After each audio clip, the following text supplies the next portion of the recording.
Hello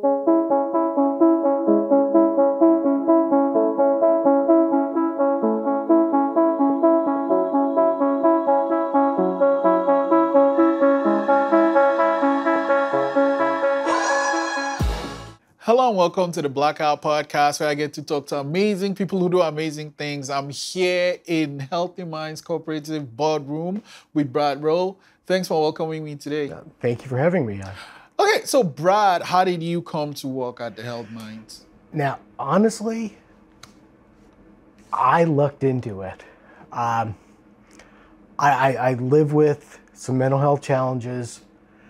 I hit a period where I crashed and ended up, when I was looking at trying to get back into life, I had no idea what I wanted to do. And I discovered this place that works with people in the mental health community.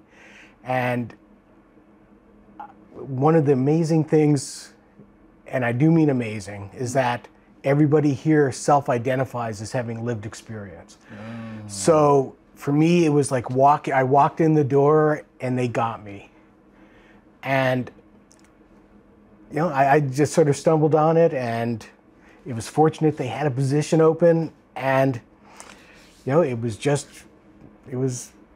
I couldn't have written it better. And what does Healthy Minds Cooperative do? Well, we offer, you know, workshops and programming. We do peer navigation. We also do some work with the health authority to support members on their quality team. So recruiting family members and persons who have lived experience with mental illness, an opportunity to sort of give back and contribute a little bit to how services are delivered. And again, the big thing that we do is really sort of just open our door to people who want to have a chat. And, you know, we try to be as open and accepting. And I think for me, the reality of this place is that while we do support, you know, people and family members and friends who are supporting people who have lived experience with mental health and addictions, we actually never ask if you have a diagnosis, because it doesn't matter. Our focus is really on, you know, meeting somebody where they're at and providing, you know, whatever support that they're looking for, and trying to get them to that place that can help them. What are some of the supports that are available in this space? Well, again, like the workshops and some of the support groups that we offer, I run a men's mental health support group. We have a group that meets every second week called Peer Connect. So it's just an online space to come in and, you know, sort of check in and chat. We also have navigation, which is really something that's difficult to explain, because it could be as simple as, you know, I'm looking for a depression support group, to I've actually had a person who wanted to live in a van. So it was, you know, a series of conversations with this person about how to do this in a healthy way. So it can be really anything, and it can be with, you know, family members talking about, you know, supports that would be available to their loved ones, ways that they can sort of support the persons that they're caring for, and ways to support themselves. So it's really, everything we do it's filtered through the lens of self-care and going slow and working at a pace that suits you. So we're pretty much living in a pandemic now. Thankfully here in Nova Scotia, we've done the right things, kept the numbers down. But in what way did that very first lockdown affect Healthy Minds? Now, strangely, we skipped a bit, but recovered really quickly, because it meant really just doing things remotely. So we all worked from home. Rather than meeting in the office and having workshops in the boardroom, we connected over the phone or through Zoom. So it actually, it meant us, sort of stepping to the left a little bit with the delivery, but it actually didn't really hinder us at all.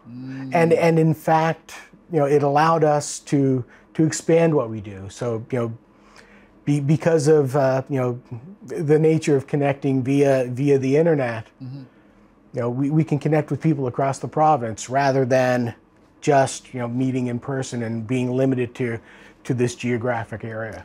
And the parking here. Exactly. Yeah, that's our downtown Dartmouth, and parking is not they don't really go hand in hand. Yeah.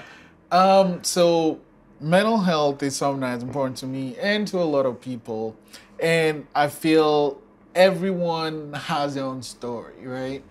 What is the approach that Healthy Minds take to meet people? Because you say meet them where they are. Well, we generally it's the sort of starts with what are you looking for. It's not a hey, you have this diagnosis, this is what you need to do.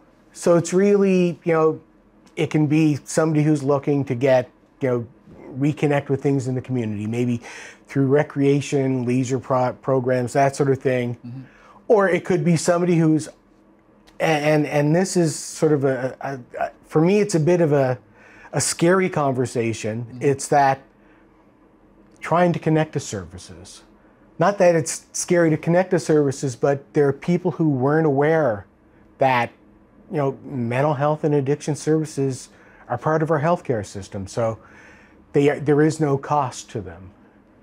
And people weren't. Okay, I didn't know that. I didn't know that. So I mean the reality that you can talk to a mental health clinician at no cost to you. Now, one of the sort of struggles with that is that there's sometimes wait times, and for me that's where one of the other big conversations I have with people, and that's about really how to ask for help. I think unfortunately a lot of times we're not really encouraged to look for help, and we don't even know that we need help until we're at a really intense level. And so for me, I know when I wasn't well, I didn't know how to describe it. So for me, it's that conversation of, what's missing in your daily life? What's impacting you? And sort of how long has this been happening? Because I think, we can get into situations where we don't explain, or we don't know how to explain because it's become our norm. The fact that, hey, I'm not leaving my house except for an appointment, or, my sleep is all over the map, or I haven't had a shower in a week. Things that this is just my norm, or the reality that I don't hang out with my friends as much as I used to, or I avoid those social interactions. And I think a lot of times we go so gradually into this that all of a sudden it's our norm and we don't recognize it.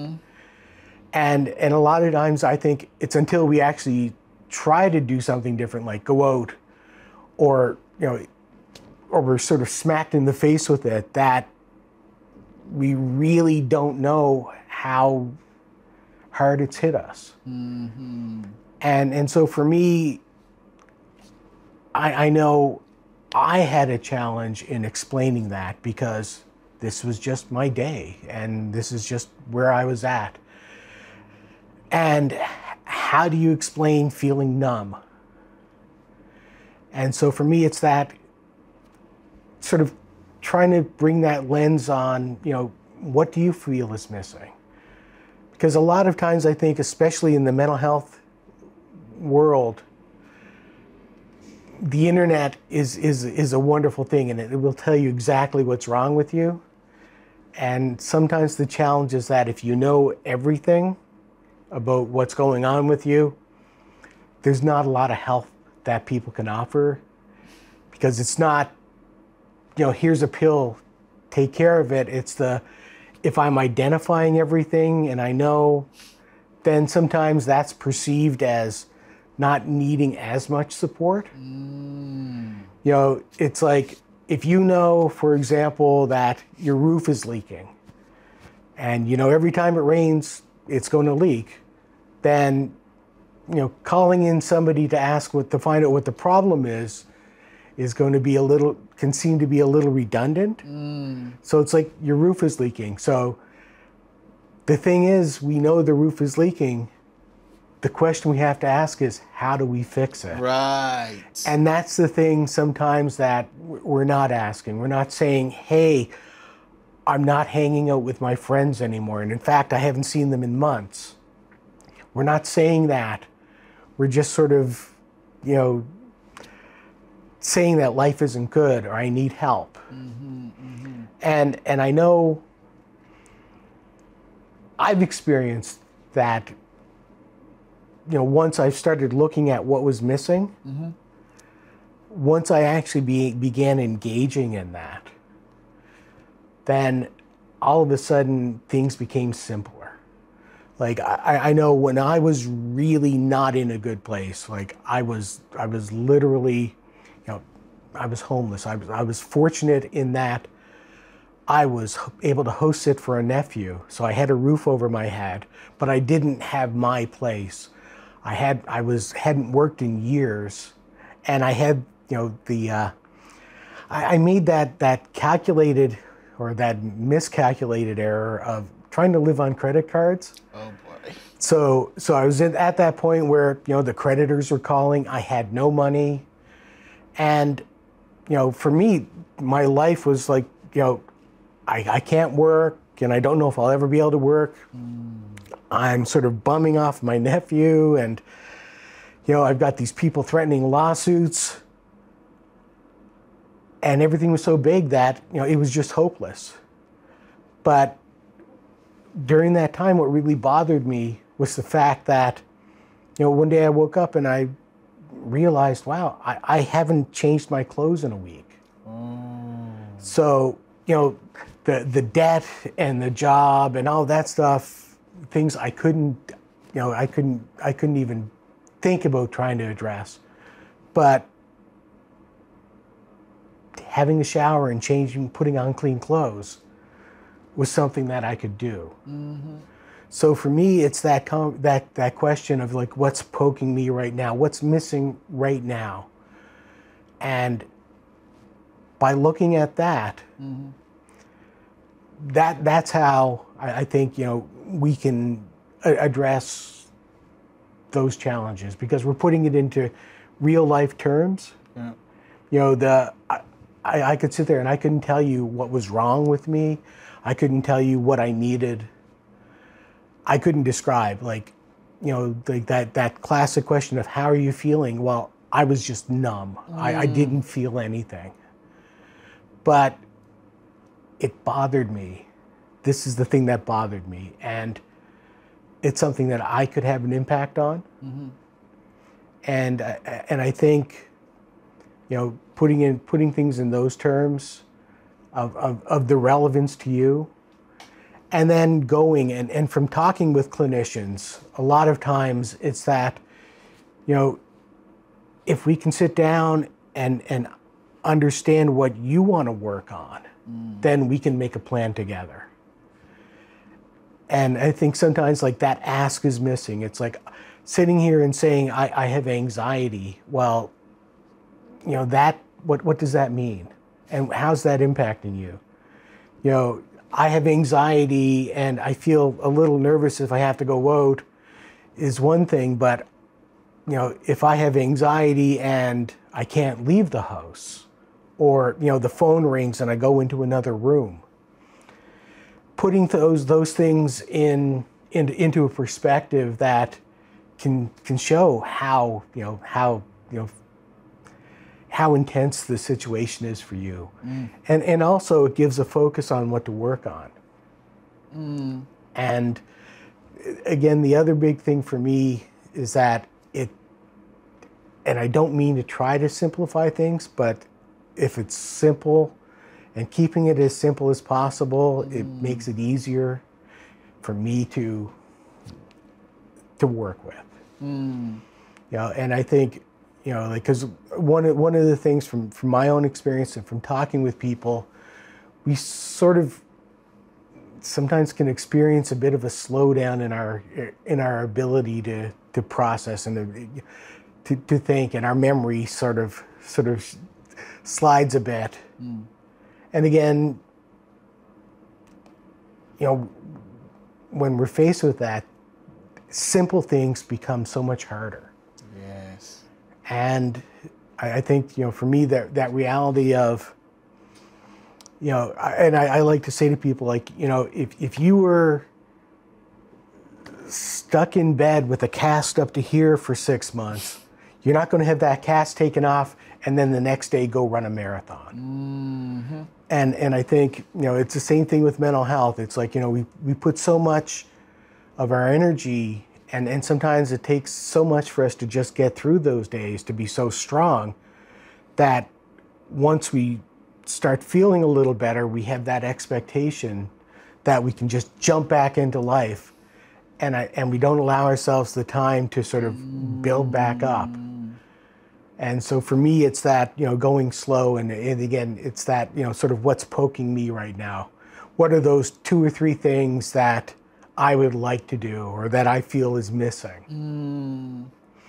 Wow. That is, you know, profound what you said. So, like, when it can be even overwhelming to think of it, right? But when you narrow it down, simplify it to what is the thing you're bothering, what is the thing you want to focus on, it helps. So something you mentioned was like you have a men's mental health group that meets. We do. Yeah. So one thing that I guess, I'm African, and growing up, you just bottle everything in. And like being in a society where it's okay to share things and talk about things. But then I find out that even here, like, men still don't speak about their emotions, how they're feeling. You know, if like everything is fine, I'm okay and okay. So how do you, I guess, directly to men, like, make it okay to share things like that?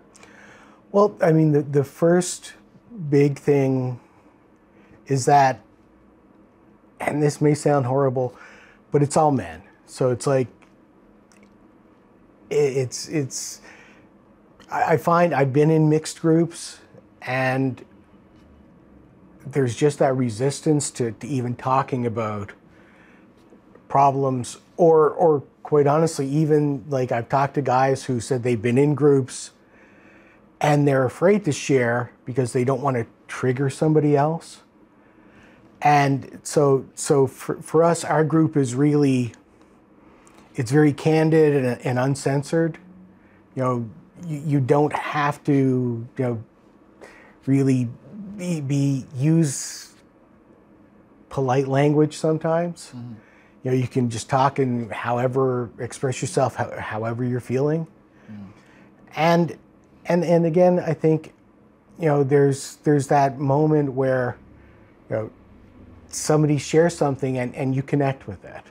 And, you know, you can see it's like, you know, it's you. It's like you're sitting across from me and you're talking about, hey, you used to get so pissed off at the tiniest things and you don't know why.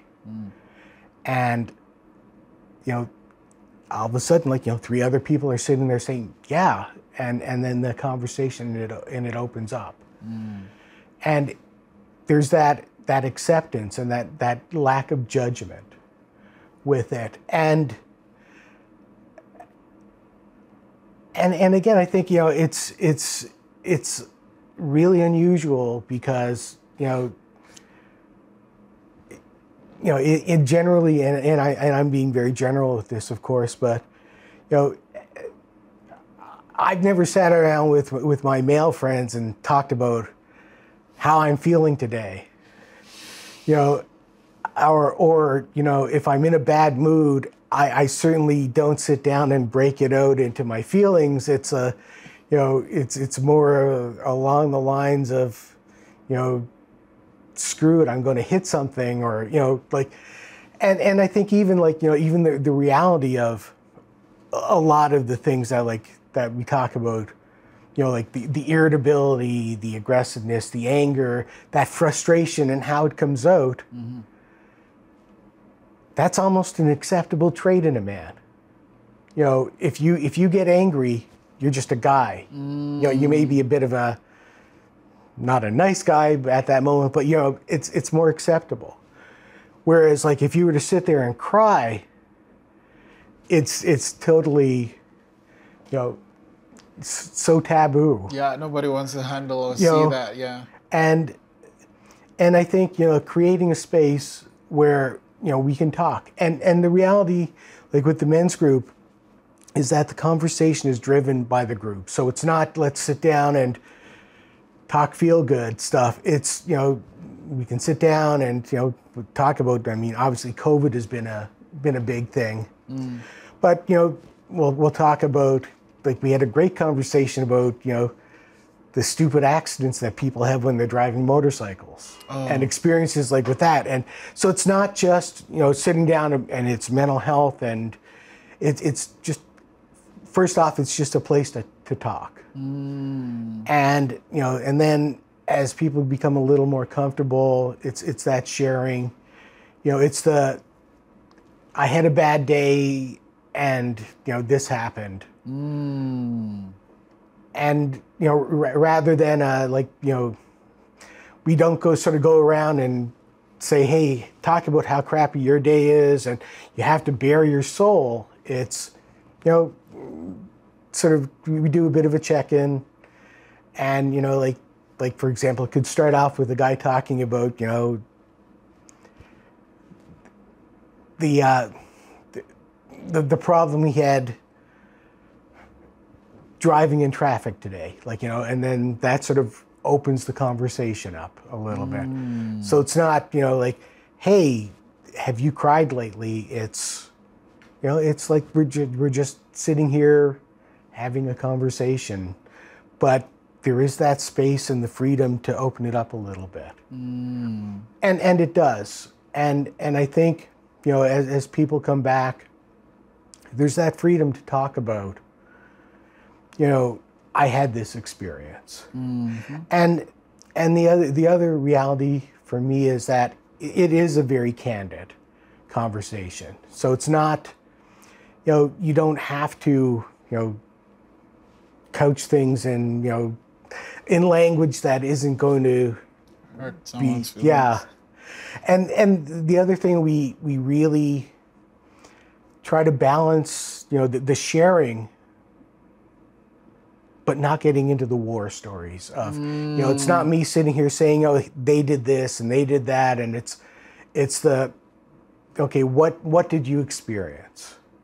And then, we also get away from trying to fix people. So it's not everybody jumping in and saying, well, this is what you should do. It's people, sort of coming out and saying, when I have that happen, this is what I do. So, it's avoiding a lot of those,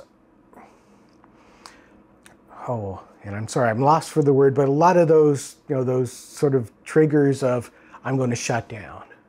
It's the, oh, you're not listening to me, you're talking about you. It's, or you're telling me what to do. It's the, that moment of actually being heard. And having, people around the room, be open about, like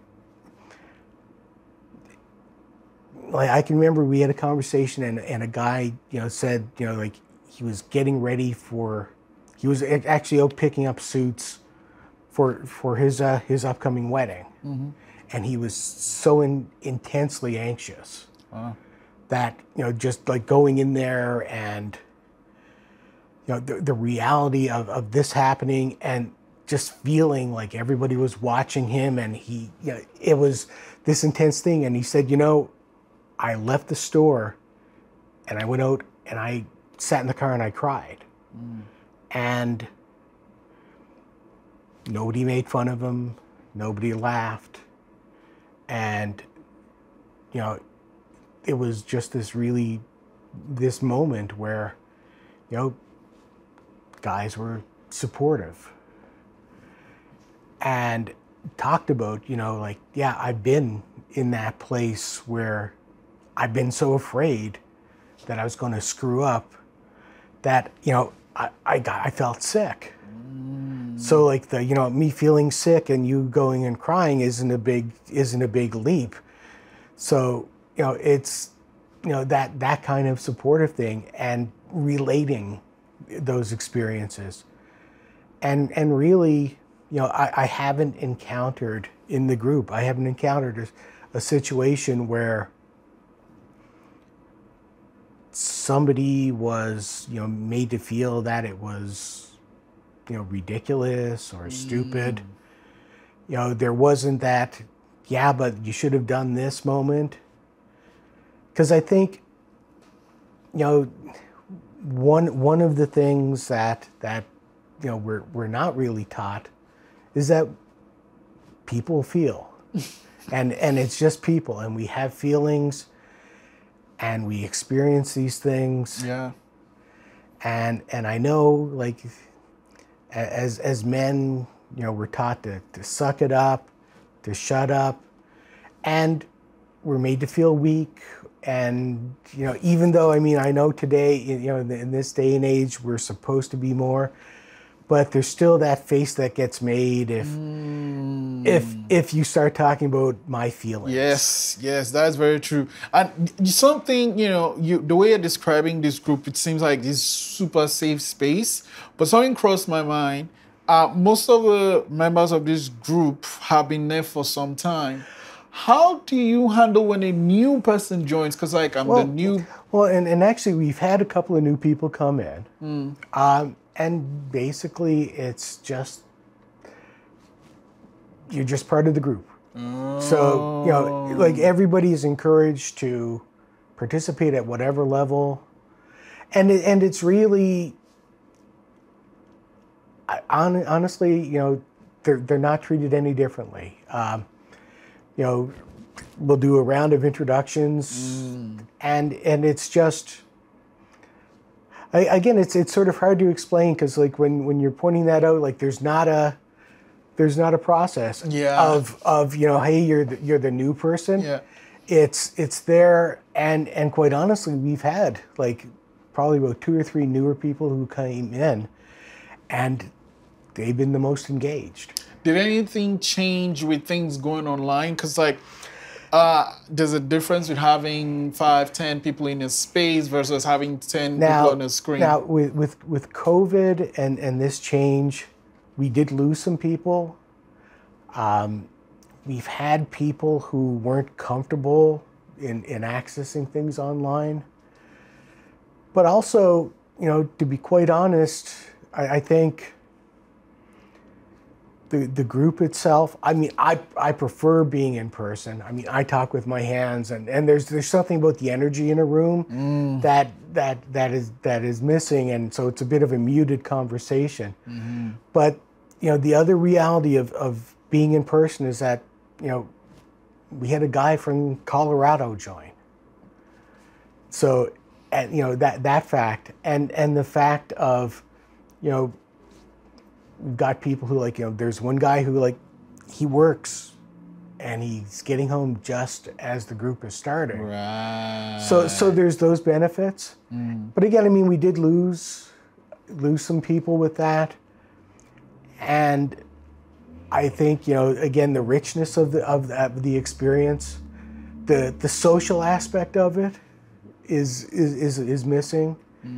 I think, for me, one of the big things that I look for was, especially when I was trying to, sort of make that connection, was having a destination. So if I could show up here, it felt a little more real.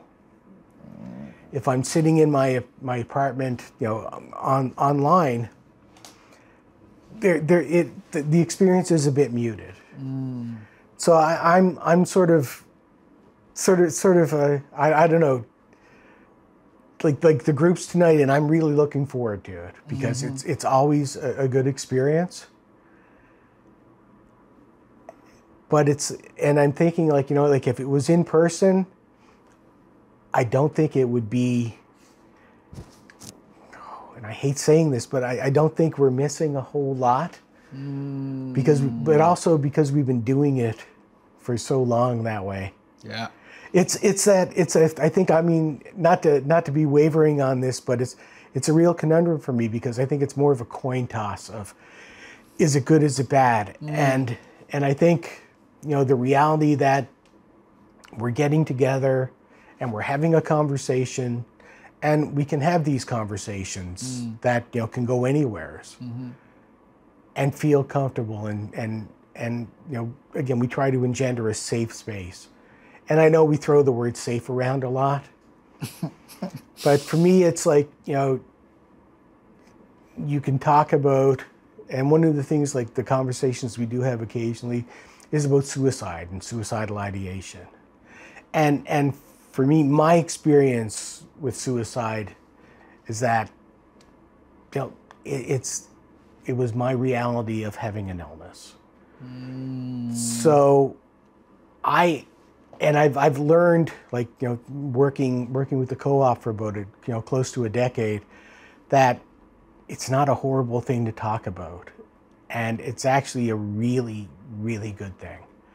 That I think we bring so much fear to that conversation, when I know, like, my reality was, it never, like, having conversations about it made me want to express my feelings. It didn't make me want to, it didn't bring me those thoughts. Yeah. And for me, you know, in the group, I mean, and it does come up, and, you know, it's that conversation of, okay, you know, and suddenly you're talking, and, like, you know, 4 people are saying that, you know, when they have these experiences. So it's less there's something really wrong with me, to there's something going on. And I don't mean to downplay it as, oh, it's just a, you know, and I do like, you know, and encourage, if you having those thoughts, to you know, to address them very seriously. Yeah. But it's also, for me, it's that reality of, you know, I've talked with people who live with this on an ongoing basis, and it's part of an illness. Yeah. Well, the work Healthy Minds is doing is amazing, and then adapting and going online with everything that's happening, and, like you said, now expanding to people even, you know, outside the province, even outside Canada. Leads me to think, to this question. So Healthy Minds is doing all this, and, like, I guess, just in general, your experience doing this work, why do you think, or actually not why do you think, why is, like, focusing on men's mental health important for you? You know, 6-7 years ago, I wouldn't have an answer. But for me, it's the reality of, you know, again, we were talking about suicide, and the stats are incredibly skewed towards men. You know, I think it's like 70, depending upon where you get your figures, it's 70+% percentage of deaths by suicide are men. And you know, young men, you know, it gets even higher. Wow. And, you know, that reality of the services that are offered, again, generally, you know, most of the, and again, this is a big generalization, most of the people providing services are women. And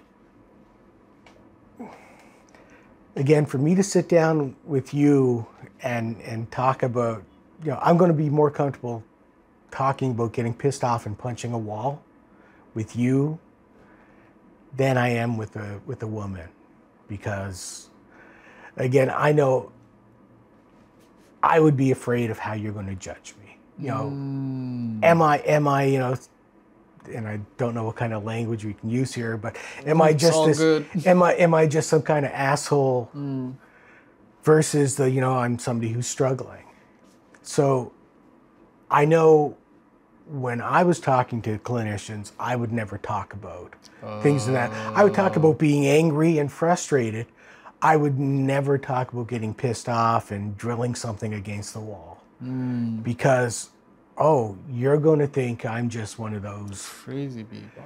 Yeah, exactly. And then the fact of, you know, there's something about, and there's a guy who used to come to the group, and he was a bit of an inspiration. Now, he was like, you know, the muscular, tatted up kind of guy, and he's talking about suicide.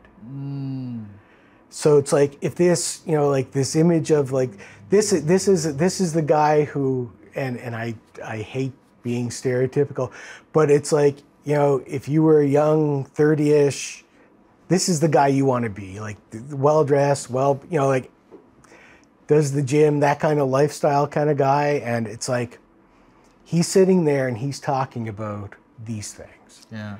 So, you know, like that image of, you know, what a guy should be is sitting here talking to me about that. And if I can see that, not that I'm that, you know, gym rat kind of guy, but like, you know, if I can sit down and I can see you in me, then, you know, I'm going to relate. Yeah. And just, you know, just that piece for me is the big part. And again, you know, also language, like, you know, over the years I've learned to express myself. But, you know, I can sit down with one of my nephews and we can have a conversation, and we're not using any of that that kind of language. So I think, you know, there's a little bit of a communication piece as well. And again, like, I know, again, I feel just a little more comfortable in expressing things, you know, sitting across from a guy. And I'm going to qualify that. Like, I don't have an issue with, and you know, I've received therapy with women, and they were phenomenal, and they helped me and they saved me. But, you know, I see, you know, the reality that, you know, men don't want to talk. Men aren't comfortable talking. And, you know, we can go into the thousands of reasons, but, you know, a couple of guys sitting down talking with an intent to be open about these things, not trying to force it. Like, I know, like there's you know, a lot of therapy surrounding men involves, you know, sort of group work outdoors and things like that, and there seems to be this, you know, this school of thought that, you know, to sit down and have that conversation isn't the best way, but to come across it as sort of an oblique kind of like, you know, we're going to go out and we're going to, you know, have a bonfire. So like, we're, you know, gathering wood and doing that. So it's like, while we're in that process of doing that, we're talking. You know, that sort of thing. Or, you know, so it's not it's more about creating that space that, and again, I use the term oblique, or, you know, sort of coming at it sideways. Because if I were to sit down with most men, and again, you know, this is a big generalization. If I sat down and said, so how did you feel? And, you know, what were you feeling when you were crying?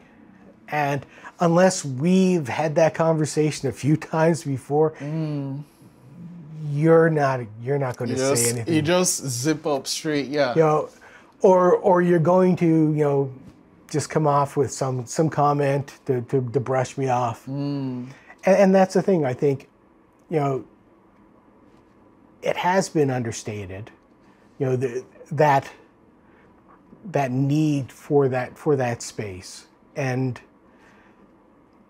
that level of understanding. And I think, you know, we're starting off with, we don't really talk about mental illness. We don't have real conversations. I mean, there's a lot more conversation going on. Yeah. But I still, like, you know, there's still that undercurrent of you don't talk about it. Or if you do talk about it, like you're sort of one of those, you're out there on that fringe.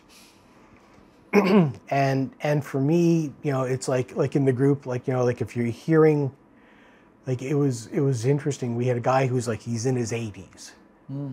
And he was talking about, you know, this is the first time I really felt this low. You know, like I've had that, but I've never, and, you know, like, I mean, if you can sit there and, you know, this guy who, like, you know, in the past you've, like, because he was a pretty regular, you know, talking about, you know, that you have that relationship with, who's suddenly talking about this. It's like, I don't know. For me, there's a bit of a different connection with that, and I know I'm struggling a little bit to describe that, but, you know, it's like there's more than just sitting down, and I think there's sort of layers that we have to break through. Yeah. And again, that fear of, you know, I'm going to make fun of you. I'm not going to respect you. You're going to be weak. You know, and you know, I think we still have that belief that men should be a little more aloof from all of this and above this, and you know, and it's surprising. You know, I think that, you know, we're still belittled for it. Like, you know, expressing your feeling, and, you know, and we you know, in this day and age, it's still very much a thing. So I want to, you know, it's great being in this space, and I'm learning so much, and as a man myself.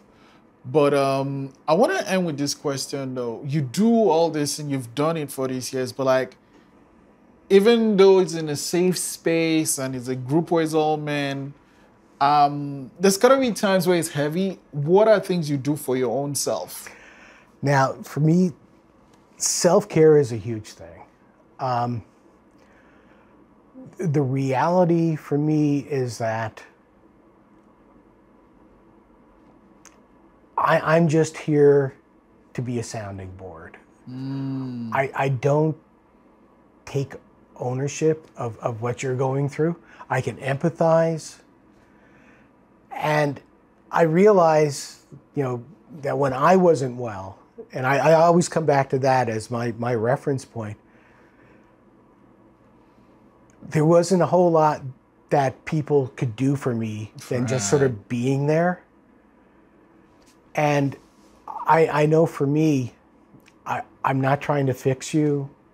I'm not trying to save you. I don't have the answer for you. Like, I'm not on a mission.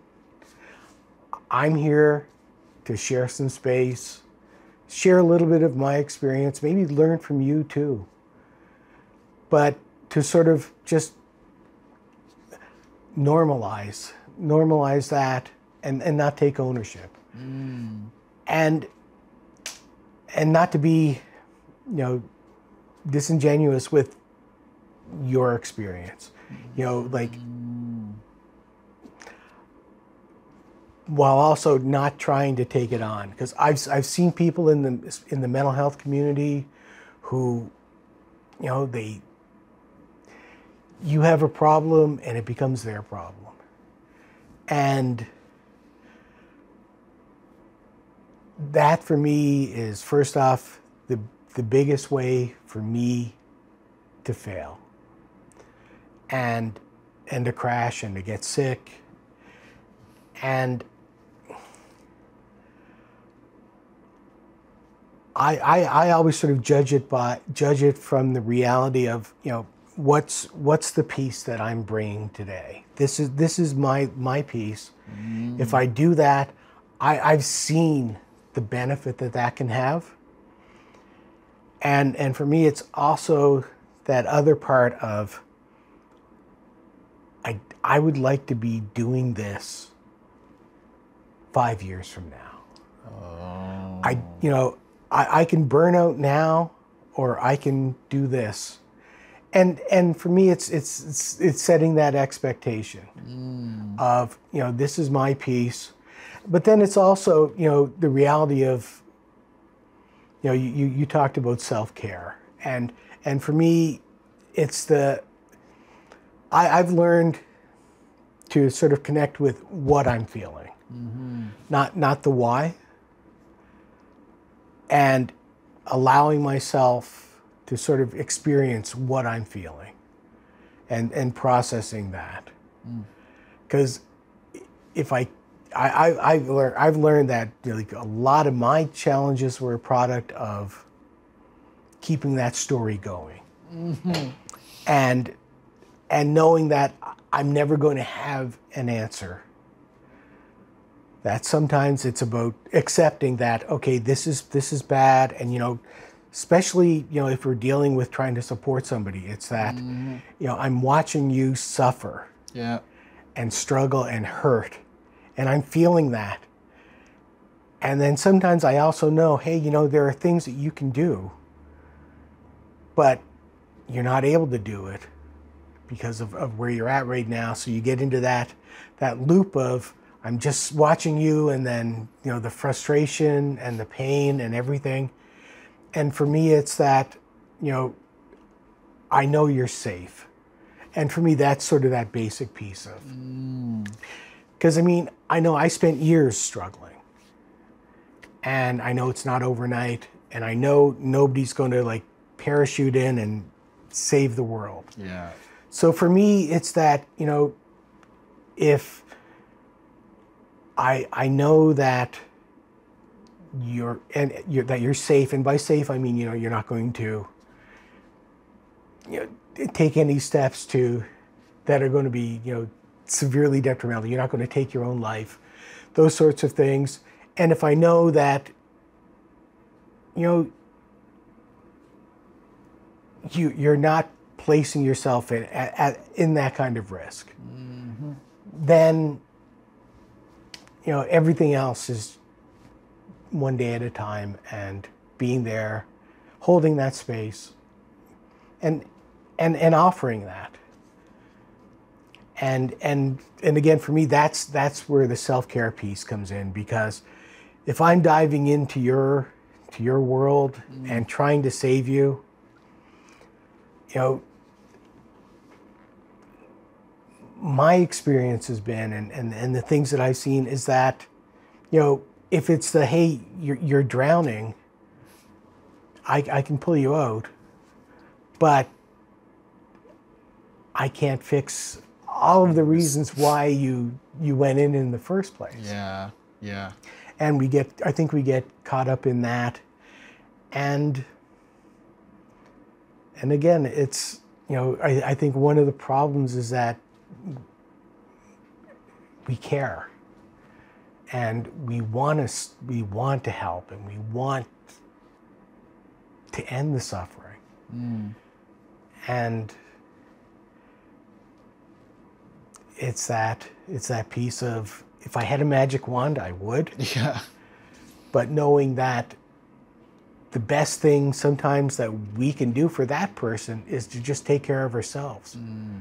Like I know when I'm talking with family members, it's that, or, you know, people, or carers or supporters, it's that, you know, it's being in a place to be able to support them when they're able to take that help. And it's a marathon, it's not a sprint. Wow. Brad, this has been an amazing time. Thank you so much for all coming into your office. And the work that Healthy Minds is doing is important. I'm going to make sure I have all the details, like for people to get in touch with Healthy Minds if they need the help. But I just want to say thank you so much for coming on the podcast today. Thank you for having me. I appreciate it. And I appreciate the work you're doing.